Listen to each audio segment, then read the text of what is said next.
잠시 후 여러분은 유럽에서 어떻게 도시가 발달했고 어떻게 교황권이 쇠퇴하였는지 모두 알 수 있습니다. 자, 그럼 로빈의 기록을 시작합니다.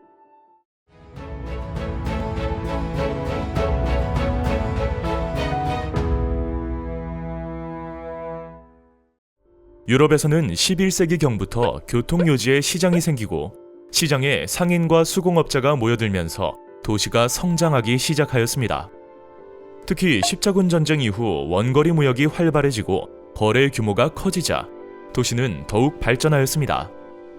이탈리아의 베네치아, 제노바 등 지중해 연안의 도시들은 동방무역으로 번영하였고 피렌체와 밀라노 등은 금융업과 직물업으로 번창하였습니다. 함부르크와 리베크 등 북독일 도시들은 한자 동맹을 맺고 북해와 발트해 연안의 무역을 독점하였습니다. 한자는 독일어로 조합, 동료라는 뜻으로 한자 동맹은 13세기 북부 유럽의 도시 동맹을 말하는데 이들은 북유럽의 무역을 독점하고 해군력을 보유하여 강력한 군사력을 갖추고 있었습니다. 또한 프랑스의 샹파뉴 지방에서는 지중해 무역과 북방 무역을 연결하는 정기시가 열렸습니다. 도시는 처음에는 영주의 지배를 받았지만 경제력이 커지면서 시민들은 재력, 무력을 동원하였고 영주로부터 자치권을 얻었습니다.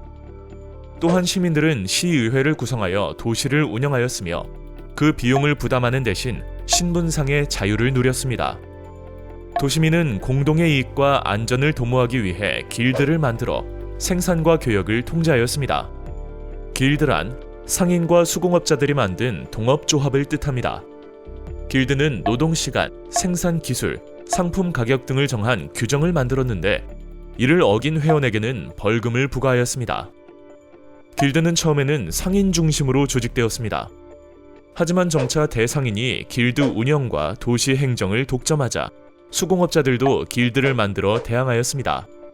수공업자 길드는 장인들로 구성되었고 각 장인들은 직인과 도제를 거느렸습니다. 한편 상공업이 발달하고 도시가 성장하자 화폐 경제가 널리 퍼지기 시작하였습니다. 이에 따라 영주는 농민에게 부역 대신 현물이나 화폐로 지대를 받게 되었고 농민은 부역에서 벗어날 수 있게 되었습니다. 뿐만 아니라 곡물 가격이 오르고 화폐 가치가 떨어짐에 따라 농민의 경제적 지위 또한 올라갔습니다. 게다가 14세기 중엽에 유럽을 휩쓴 흑사병으로 인구가 크게 줄고 노동력이 귀해지자 영주는 농민의 처우를 개선해 주었습니다. 그 결과 농노 신분에서 해방되는 사람이 늘었고 자영농민도 늘어나 장원이 점차 해체되었습니다.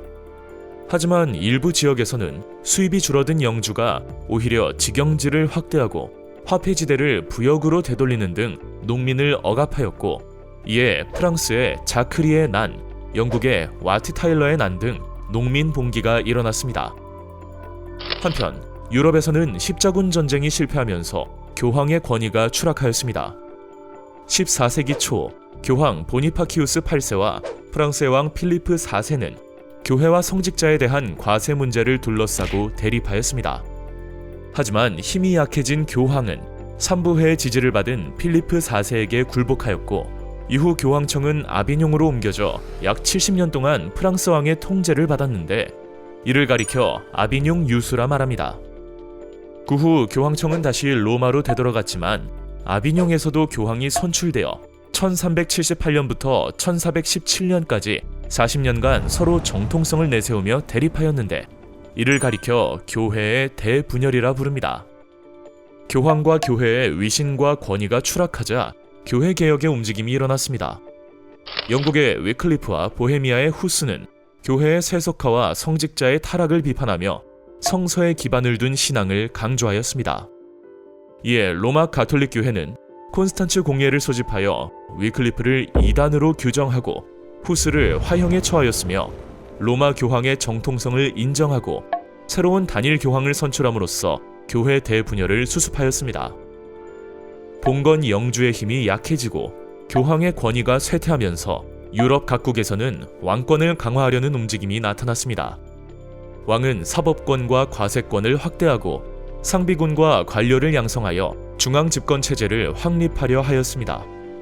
그러자 도시의 상공업자들은 봉건적 제약에서 벗어나기 위해 국가 재정을 지원하거나 왕의 관리로 봉사하였고 귀족, 성직자와 함께 신분제 의회에 참가하였습니다. 한편 화약의 도입으로 세력이 약해진 기사들은 점차 왕의 신하가 되어갔습니다. 영국은 노르만 왕조의 정복 이후 비교적 강한 왕권을 가지고 있었지만 12세기부터 귀족의 정치적 저항에 부딪혔습니다. 특히 13세기 무렵 존 왕이 프랑스와의 전쟁으로 악화된 재정을 개선하기 위해 무거운 세금을 부과하자 귀족이 반발하여 귀족의 권리를 인정한 대헌장을 왕에게 승인하도록 하였습니다. 이후 성직자, 귀족, 각 주와 도시의 대표가 참여하는 모범의회가 소집되었고 14세기에는 양원제 의회 제도의 기틀이 마련되었습니다. 프랑스에서는 12세기 말 필리프 2세가 제후 세력을 누르고 프랑스 안의 영국령을 대부분 획득하여 왕권을 강화하였습니다. 그리고 강해진 프랑스와 영국은 서유럽의 패권을 두고 서로를 견제할 수밖에 없었습니다. 과연 두 나라의 운명은 어떻게 될까요? 유럽의 역사 10부 100년 전쟁에서 아주 자세히 알려드리도록 하겠습니다. 로빈의 역사 기록.